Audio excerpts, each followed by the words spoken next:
Welcome to this NSF-GRFP information session. I'm Christina Quinn. I direct a program called CSU Rates, with which we work with researchers and writers across the career span. So anything from grant proposals to manuscripts for publication, theses and dissertations for submission for graduate work. So I'm going to toss the presentation over to Nick Mesa and Delian, and they are going to talk with you a little bit about the GRFP application process. And we're also joined, by the way, by Abby Reed. And Abby, do you want to just give a quick introduction to yourself and how you are serve as a resource behind the scenes? Hi all, my name is Abby Reed. I am an advisor for undergraduates in the biology department. I also work with the Office of Undergraduate Research and Artistry, primarily assisting with the MRAD course and certifications. So you may have seen announcements from me, and I sent out some emails. So that's me. Yay. Thank you, Abby. All right. So, Nick and Delian, thank you so much for being here to give this information. This is an information session that is run by graduate students for future graduate students or ongoing graduate students about how to understand the application process for the NSF-GRFP, but then also how to make use of resources here at CSU. So, Nick and Delian, please introduce yourselves, and I'm just going to toss it over to you and let me know what you need from me along the way. Okay, thank you. Yeah, sounds good. Thank you all for being here today. We're really excited to talk to you about the GRFP. And yeah, we're early on in the process, but we figured this is a really good chance before we head into the summer just to talk about the fellowship and just kind of things to expect as you enter the summer and kind of prepare and start thinking about your application. So with that, we'll go ahead and get started and introduce ourselves. So my name is Nick Mesa. I'm a newly PhD candidate in the Department of Atmospheric Science. I'm here at CSU. I'm originally from Miami, Florida. I did my Bachelor of Science in Civil Engineering at the University of Florida back in 2023. Did my master's here at CSU in Atmospheric Science, and so my research foci are in mainly revolve around tropical cyclones. Yeah, and my name is Delian Colomburgos. I am also a very recent PhD candidate as of 48 hours ago. And I'm originally from Puerto Rico, and I have a BS or a bachelor's degree in meteorology and atmospheric science from Penn State, graduated in 2023. And I've been at CSU since 2023, where I did my master's in atmospheric science, and now I'm currently in the PhD. And my research focus is on tropical oceanic rainfall from shipborne weather radar observations and tropical cyclone development. Yeah. So with that, we'll kind of just jump right into it, into describing what the GRFP is and who is eligible. So the Graduate Research Fellowship Program is a fellowship program sponsored by the National Science Foundation that provides 3 years of funding for your graduate education with a stipend of around $37,000. It also provides a cost of education allowance to help pay for your classes, and also provides some pretty cool professional development opportunities, such as intern. Although we'll note that the intern opportunities do vary year to year, but those opportunities are out there. Now, the really cool thing about the GRFP is that this is a fellowship program that funds you, the person, the individual, and not a project while you're applying. So to all the rising seniors out there, the GRFP is a really great way to you have your own ticket to get into whatever grad program that you'd like, essentially. That was actually how I got here to CSU. My advisor didn't have funding at the time, but upon getting the GRFP, I was able to get my ticket essentially to CSU here. So some more information about the GRFP is in that QR code at the GRFP website there at the top right corner. That's kind of a go-to source for just more information about the fellowship. Just a bit more logistical information. We will note that the awards are announced typically in early April. So they were just announced earlier this month, actually, right around the time that these grad school decisions are due, essentially. So again, the GRFP website is located up there in the top right corner.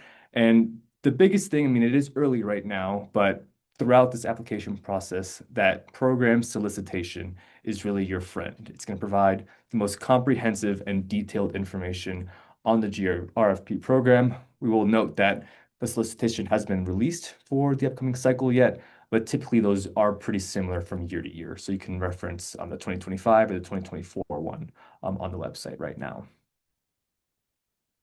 Now, some of you are probably interested in terms of the applicant eligibility. So this is coming straight from the solicitation. And essentially, the GRFP is open to U.S. citizens, nationals, or permanent residents pursuing graduate study leading to a research-based master's and doctoral degrees. Eligible fields are those listed here. I won't go through each and every one of them. You guys will send out these slides later on, by the way, so you can reference them. But those are the eligible fields, and the eligible fields and subfields are also listed in that GRFP solicitation, which is in this QR code here on the right of the screen. We're going to note some additional eligibility requirements that were recently released by NSF. So this is for the 2025-26 cycle. You guys may have heard that for last year's cycle, they applied a new eligibility requirement where you had to have completed less than one academic year in a graduate program. So unfortunately, second year graduate students, so if you'll be in your second year of graduate study or beyond next year, you unfortunately will be ineligible. We will note, we were kind of discussing this internally. It might change. It might change upon the release of the new solicitation in July. So just kind of keep your ears out for that. But just kind of working with what we saw last year, that was a new requirement. And unfortunately, if you're not in your first year at the time of applying, you are not eligible to apply for GRFP.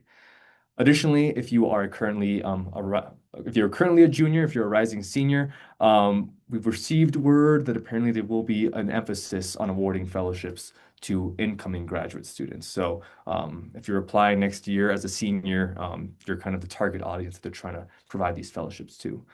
Then one last eligibility kind of statement here is that you cannot have previously accepted a GRFP. So we'll kind of detail in this matrix here of who's eligible and who isn't. So if you are currently an undergraduate student, a rising senior, you'll be a senior in the next academic year, you are eligible to submit an application. If you are not enrolled in a graduate degree program, but you are a bachelor's degree holder, you can apply each year until you are enrolled in a graduate program. There's a couple of other eligibility scenarios there that I won't go into each and every one of them. Those are kind of the main two there, I guess. But again, just kind of pointing out here that if you'll be entering your second year of graduate school or beyond next academic year, unfortunately, you will not be eligible. If you're in your first year of your grad school next year, you are eligible, you can apply, but anything beyond that, as of right now, you are not eligible. And then also noting that if you're in a unique situation, just reference that solicitation. That's really, again, your best friend here is going to provide the best guidance to decide if you are eligible or not to apply. We'll also note here some of the ineligible degree programs. So a lot of these are dealing with specialized degrees such as in medicine, pharmacology, or veterinary medicine. And we also will note that you cannot be enrolled in a graduate degree program while on leave from a professional program such as MBA, law school, or something like that. We'll also note that there are ineligible research areas, such as those included below, particularly involving medicine or animals. There are some exceptions in the solicitation that I recommend you reference, but we do note that these research areas are typically more focused in other fellowships, for example, sponsored by the National Institute of Health. And then we also did just want to note, this is particularly relevant for the most recent cycle, that there have been shifting federal priorities. So just kind of taking that into account when you do consider your GRFP application. So for example, there was recently a budget that was released, at least for the 2026 and even 2027 now, I believe, budget. And there are some high priority areas that NSF is targeting. So if you have one of these elements, such as AI or quantum information science, biotechnology, et cetera, if you have one of these involved in your research interests, that might be a good emphasis to include in your application, or kind of should encourage you further to apply for the GRFP that could boost your odds of receiving this fellowship. We've also listed here, again, that budget and some upcoming scientific priorities that may be good to consider as you kind of plan out or start brainstorming your research project. So with that, pass it on to Delian for part 2. Yes. So in part two, we will dive into the application itself and the different elements that it encompass. So the different application components, the first one is personal information, your education and research experience, proposed major field of study, honors, awards, publication. These are the things that you fill out like in the portal. Also, there's two different statements that you need to prepare. First one is the personal relevant background and future goals statement. That's a 3-page PDF. And a graduate research statement. That's a 2-page document. That's basically what you are proposing to do research-wise. And official transcripts as well are mandatory, and letters of reference. You might provide as up to 5 names, but required, like at the end of the day, you need 3. So the more the merrier, but if you have really 3, that's the key. In terms of the application review, how they say in the solicitation that this is reviewed, they say that applicants are reviewed on their demonstrated potential to advance knowledge and to make significant research achievements and contributions to their fields and to benefit society throughout their careers. So coming back to what Nick said earlier about when you get the GRFP, they're funding an individual. So they're funding you as a scientist. They're believing in your potential to make, important research contributions.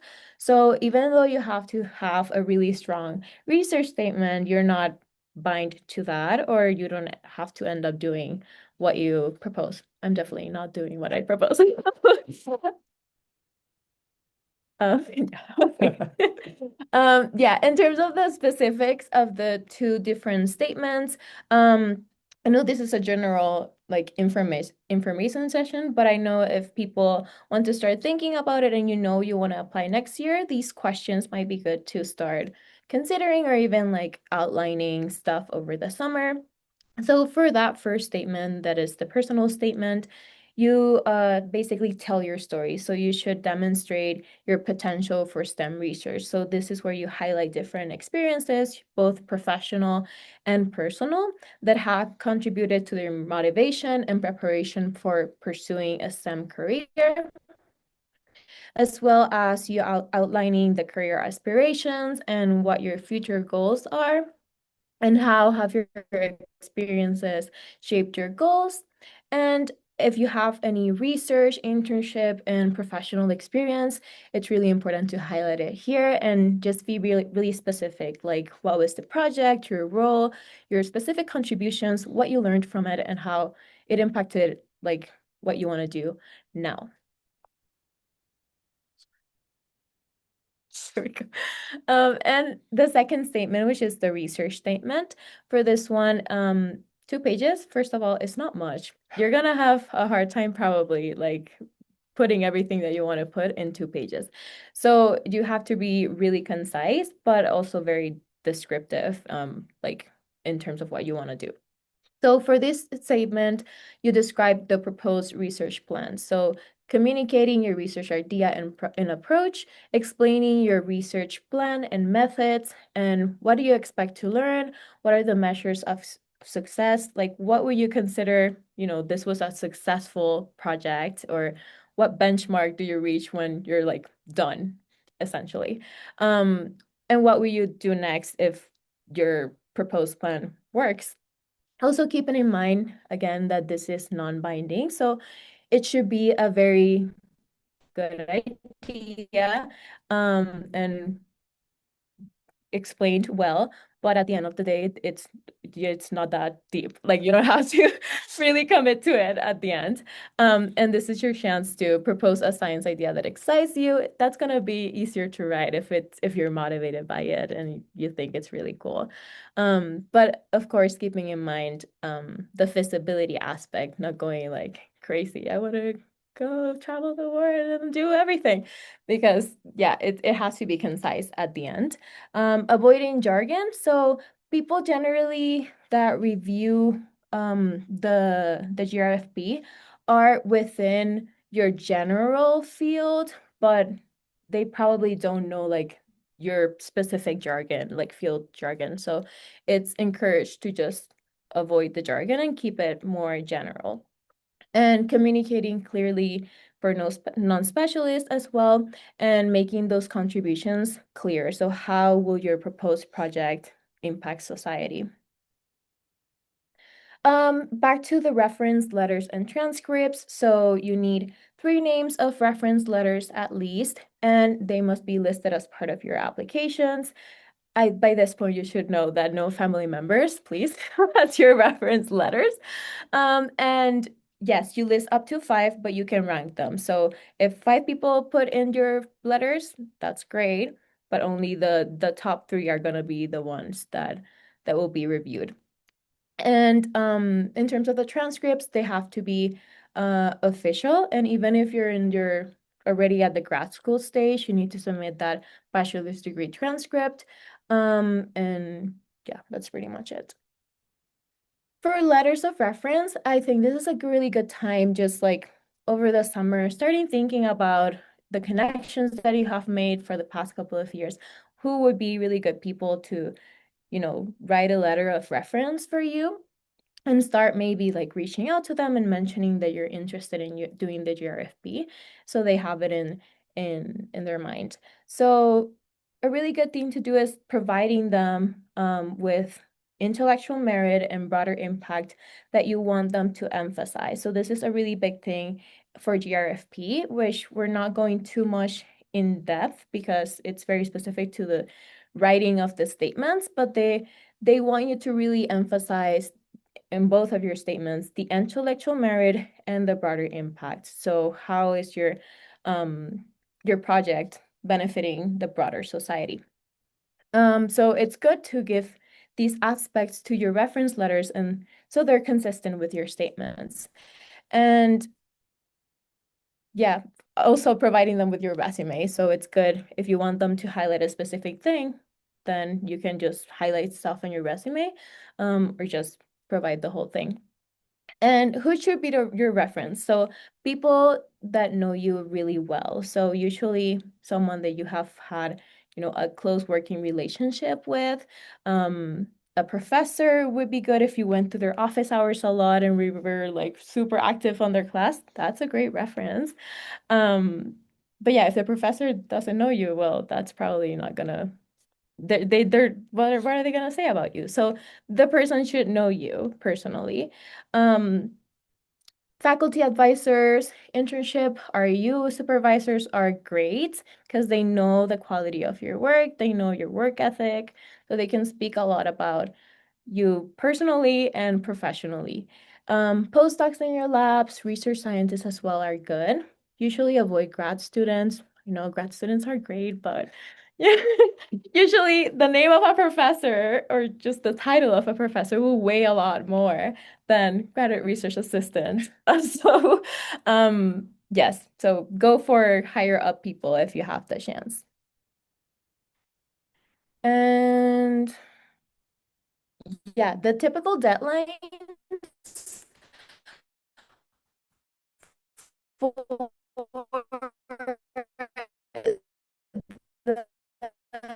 the GRFP different because it was late on mid-November, but usually we're hoping that this year it follows a usual timeline. If it follows the normal timeline, the deadlines are usually in mid-October, and they divided based on like the disciplines. So they will, in the solicitation, they will put out the deadlines, and you see that like each different disciplines have different deadlines. So you just have to make sure that you have the correct deadline and submit that before then. But yeah, these are the 2025 timelines, which are not hoping that it's earlier this year. So we'll see. Okay, yeah. So again, we're kind of early in this process right now, but it's never too early. You can just start thinking about this process and just start preparing. Yeah. It'll eventually shift back over to me. I don't know. But yeah. So the best things to do right now over the course of May, June, first off, enjoy your summer. Enjoy the well-deserved break. But as you start thinking about the GRFP, Why is it okay, there we go. I think all right. Sorry about that, guys. As Delian mentioned, now's a good time to start identifying potential reference writers. If you think you're missing maybe one or two potential reference writers, maybe start reaching out to people or start seeking opportunities to see if you can kind of build those relationships that can really be reflected upon in those reference letters. A good idea as well for some of you rising seniors or current juniors is start exploring some grad programs and potential research advisors of interest that you want to work with. Ultimately, those those grad programs and those research groups are going to be related to what you're interested in doing and maybe provide some good inspiration as well to kind of what you'll be writing about in your research statement and even in your grad school applications as well. Also, now is a good time to start brainstorming potential statement outlines and research proposals. Think of the narrative that you have up until this point in your undergrad or grad journey, essentially. Just kind of think of how you'd kind of communicate that in a 3-page written document. And even just start thinking about your research proposals as well. Maybe a past internship that you did, maybe last summer, the summer before, and how you can kind of maybe expand upon that, some of the future work you had in that work. Maybe that can be, for example, one of your research proposals for the GRFP.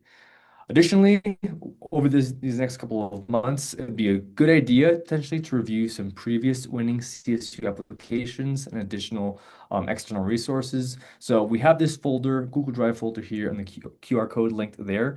That was from kind of the previous edition of having this presentation, so we'll make sure to kind of update that with the most recent materials. But there are also a whole bunch of websites and resources online that list these winning GRFP applications. That'll be good to reference, just as kind of to see what you're aiming for, what you're shooting for in terms of a winning GRFP application. But also just keeping in mind that there's no one way to write a winning application, right? These are just guidelines and references. Ultimately, your story is unique to yourself. Your research idea is unique to yourself. So you don't need to copy it, or you shouldn't be copying exactly, but just use it as inspiration, essentially. And then also just noting here that the format requirements can change every year, but that's ultimately, we'll find that out with the release of the solicitation. So with that, we've attempted to kind of put together a suggested timeline if we were in your shoes at this point in the application process, essentially. So as I just kind of mentioned here, over the course of May, June, July, this is kind of your preparation stage, right? So it's identifying those potential letter writers, exploring those grad programs, those potential research advisors, groups, and interests, brainstorm those statements and potential outlines in terms of writing those, and just reviewing those previous applications and additional resources. We also completely understand a lot of you are probably doing internships this summer, maybe taking summer classes as well. So it can be a busy time, but just kind of keeping this in the back of your mind or kind of spending a couple hours a week just kind of thinking about this stuff or doing this stuff can really get you ahead or get you on a good head start, essentially, before you enter the fall semester. Once we enter kind of the middle of summer and mid-July, late August, on a normal timeline, this is when we typically expect to see the solicitation release. So typically by mid-July, July 15th, 17th or so, we should expect to see that solicitation released with all that information for this new cycle of the GRFP. By this point, since we kind of have those formatting guidelines and stuff, it wouldn't be a bad idea to start trying to draft your statements if you kind of have those outlines already. Also, kind of as this summer comes to a close, maybe start reaching out to your letter writers as well to kind of notify them that you're interested in having them write a reference letter for you. And finally, definitely I'd say by the time before classes start again for our rising seniors here, you probably want to finalize that list of grad school programs so you know where to apply to, right? GRFP is ultimately an external fellowship, but in order to gain admission into these programs, you have to apply, right? So you'll have separate applications and statements for those programs as well. Once we kind of enter the semester, that's kind of really the stage of putting everything together. So you'll probably want to have these first drafts complete by early to mid-September before midterms in October for sure.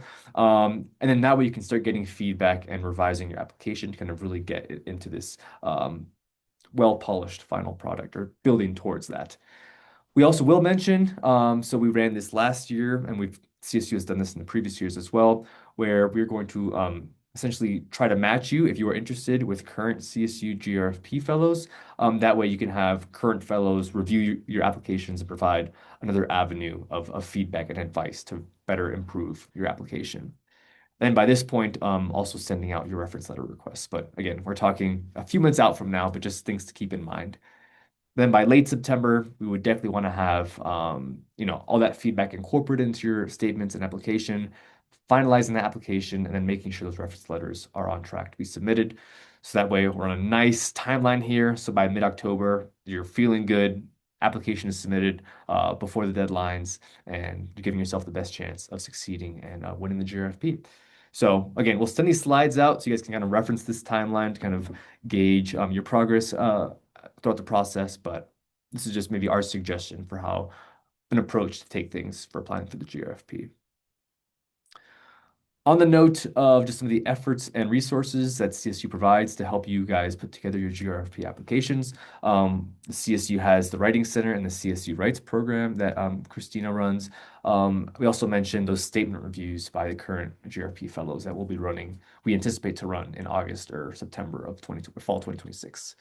And then, yeah, it's been in flux, but we'll kind of keep you updated on potential additional workshops this summer and fall of 2026. We've been kind of having initial conversations amongst each other on how to potentially craft some workshops that can really help you guys put together your best possible application statements. With that, we'll leave our contact information. Well, we'll come back to this slide with our contact information.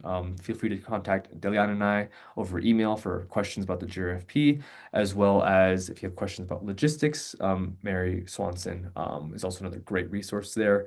And then the GRFP also has their own direct contact information if you'd like to leverage that. And yeah, I guess with that, these are some questions that we received from the past cycle. You guys may have them as well. So I can answer the first one. You want to answer the second one. But essentially, does this fellowship guarantee me a spot in grad school? And does the fellowship allow me to pursue any research project that you are interested in? So yeah, as I mentioned earlier, the earliest part of this presentation, this fellowship can kind of provide you your golden ticket into a grad school program or a certain research group. Ultimately, it's dependent on whether or not your advisor has the bandwidth and the capacity to take you on, but it certainly does help a lot that you're bringing in your own money and your advisor doesn't have to write a proposal to fund you, essentially. So it's definitely a game changer in terms of your admission to grad school, essentially. But you also need to have applied to the grad school itself. Correct. Like you're not gonna get to your FP and then be like, hey, actually, Yeah. like how do I apply? Like you already need to be in the pool of applicants of the grad school program to actually like it's more of like an advisor conversation, like, hey, I got the GRFP, like, can I work with you? And then they're probably gonna say yes because people like free money. Like it's they don't have to pay for you. So yeah, it's usually viewed really highly and nicely because you bring your own money. Yeah. And then again, did I mention this earlier as well, but just kind of the flexibility in terms of the research project. Again, you're not tied down to what you propose. But that being said, for your sake, you probably do want to stay within the field that you're interested in, right? You don't want to be applying to atmospheric science and then just suddenly branching off into forestry or aerospace or just kind of these random topics, right? You want to stick within your kind of your main topic or so. Although there is flexibility there, but definitely stay within your proposed Generally, yeah. area of interest or area of expertise per se. So Mm. yeah, I think that's the main stuff for the first question. But Yes. And the second question, being does receiving this fellowship mean that you can't have funding from your school, or does the stipend add on to this fellowship? If you get this fellowship, you cannot accept any other federal funding. So basically, the GRFP would pay for your studies, so tuition and everything, and for your stipend as a grad student. But yes, they do have this caveat that you cannot double up, like that would be your stipend, which is usually a lot higher than most programs. So yes, you're usually really, really good in terms of the money that is provided. Yeah, so Leon, now can I just add one point of clarification for the yeah. stipend? Because it actually varies when I talk to my colleagues from across different universities. if the stipend that your university is providing is less than GRFP, then the GRFP replaces your stipend. There are cases, however, in which universities provide more than the GRFP does, and in that case, the university is allowed to add on to the GRFP stipend. Does that make sense? So like the university that you were, it's $37,000 a year that the GRFP is providing. If a department would provide a student $42,000 a year, the department can make up that difference. So, Yeah. so you're And not that is penalized in any way for accepting the GRFP. Yeah, that is our case in atmospheric science. So we get like the difference from our department, but it doesn't come from federal funding because that is a big caveat here. They're like, you cannot accept other fellowships as a GRFP fellow or any other federal funding. But yeah, it depends a lot on the program. Yeah. And with that, we'll just note that we have some other resources listed in this slide deck that, again, you'll have access to after this presentation. But with that, we'll just kind of leave our contact information up here. And if there are any kind of live questions that people want to throw out there that are in the chat, we'd be happy to just kind of talk about that. But yeah, thank you guys for attending today, and we look forward to kind of working with you all with your GRFP applications, and best of luck.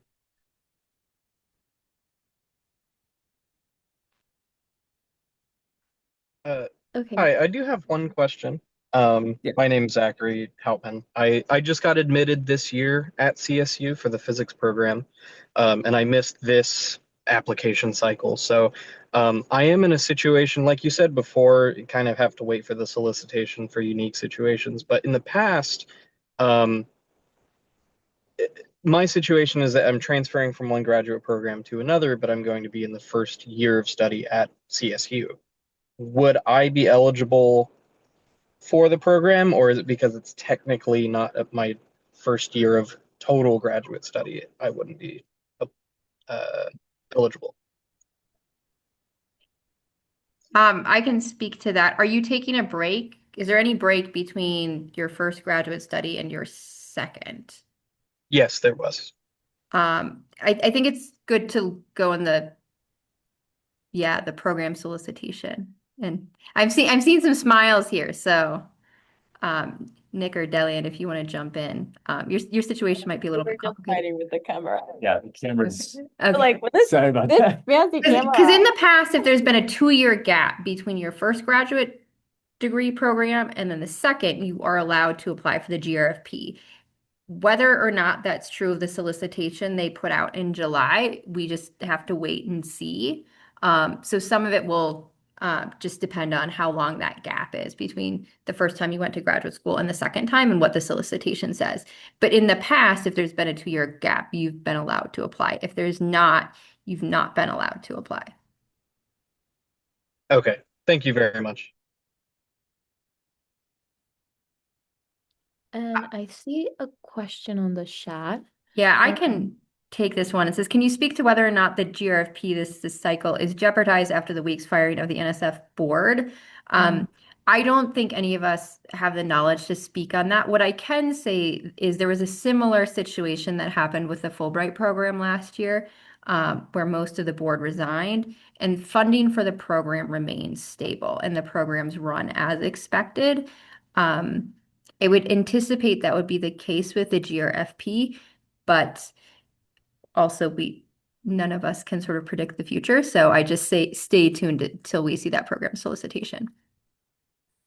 Yeah, and we'll even mention that there's a lot of uncertainty with the GRFP program, kind of from the start to finish with this application cycle. And I think ultimately they did fund kind of the normal amount of fellowships at the very end. So it's really impossible for us to say from our They side. actually increased the number of fellowships from last Oh, year, wow. this Okay. application cycle. So yeah, the funds were up a little bit for the GRFP. Sweet. Yeah, so we can't really tell, but you just kind of got to try, I think, is the best advice we can give here. And doing this work, for those of you that are graduating seniors or junior, wherever you're at, doing this work will have benefits whether or not you receive the GRFP, right? So whether that's applying for additional fellowship, whether that's researching graduate programs and reaching out to potential professors, the work that Nick and Delian described is what you should be doing now anyway. So Yeah, that is very true. Like now that we went through the preliminary exam, um, I can say I feel like at least I had some confidence that, I've done a research proposal before, not 10 pages, but similar idea, and it's a very similar process. So yes, it will help you anyways. Yeah. That's actually a great point just in terms of the grad school application. I feel like throughout my process, the GRFP application very much served as kind of the anchor or the foundation to my other kind of personal statements and just other application materials as I applied to these other grad school programs. So in a sense, the GRFP is kind of like this Trojan horse, maybe, right? Or kind of like everything you need to be applying to grad school. It's a good kind of way in this one application, you kind of prepare yourself for applying to grad school and just the grad school experience as well. So definitely recommend there's applying. there's another question in the chat, and I can answer this as well. It says, I just wanted to confirm that the GRFP is an additional option for funding for graduate school research in addition to a graduate assistantship with a professor. The short answer to that is yes. The way this tends to work in sort of practicality is, most PhD programs are 5 years long.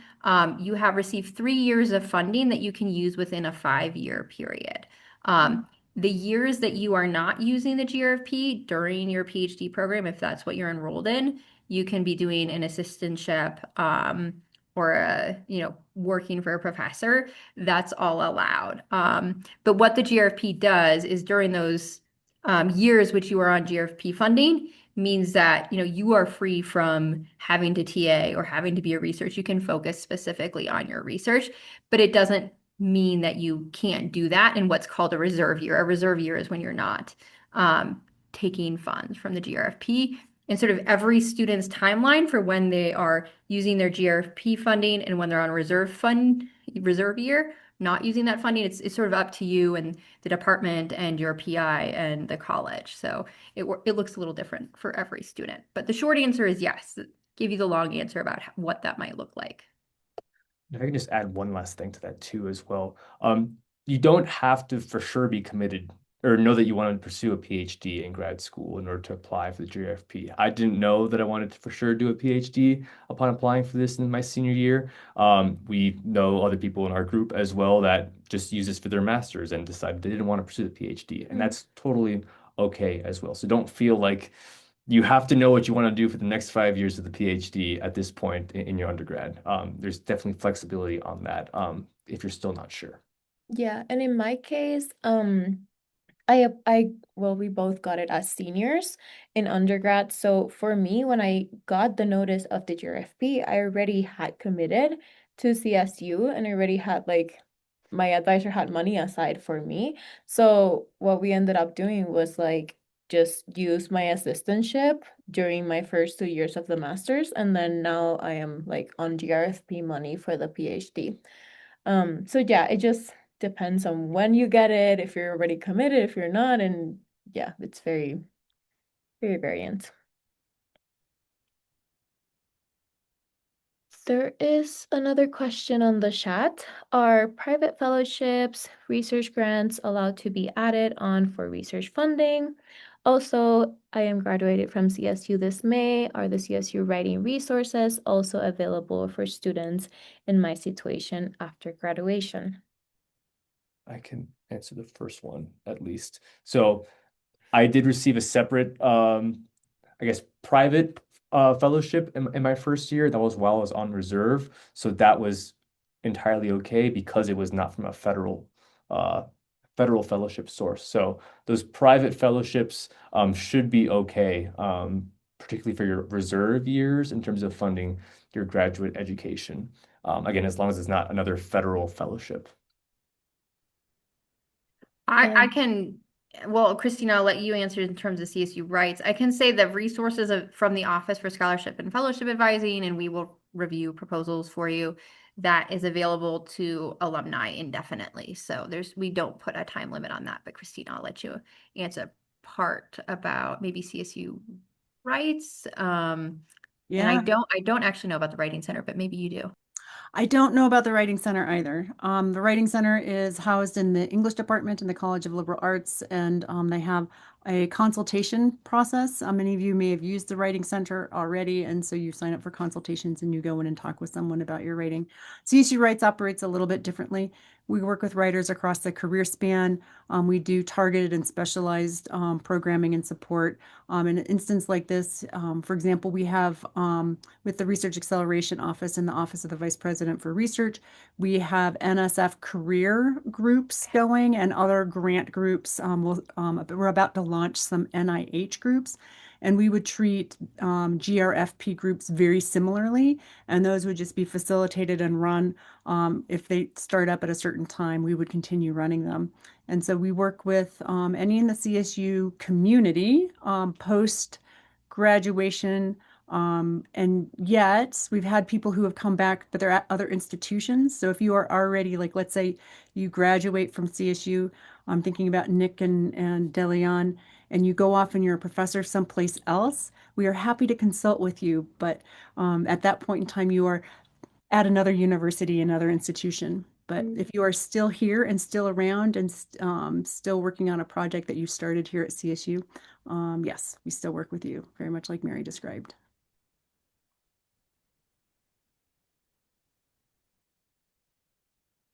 Any other questions? I don't see any other on the chat, but feel free to chime in.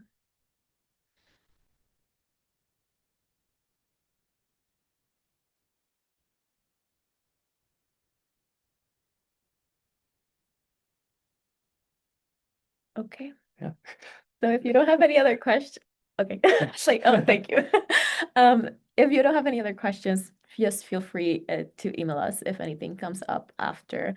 And yeah, thank you so much for coming today, and I hope this was helpful. Thank you, everyone. So we will send out links with the Google Drive documents as well as to the recording after this event. So anyone who registered, we will send that out to you. So you should have access to those. Also, if you know folks who would have been interested but who weren't aware of this and you want to forward it, please feel free to forward those materials. Thanks. Thanks, everyone. Nick and Delian, thank you so much for doing this. Great job. Absolutely. Yeah, of course. Well Thank done. you. Thank you.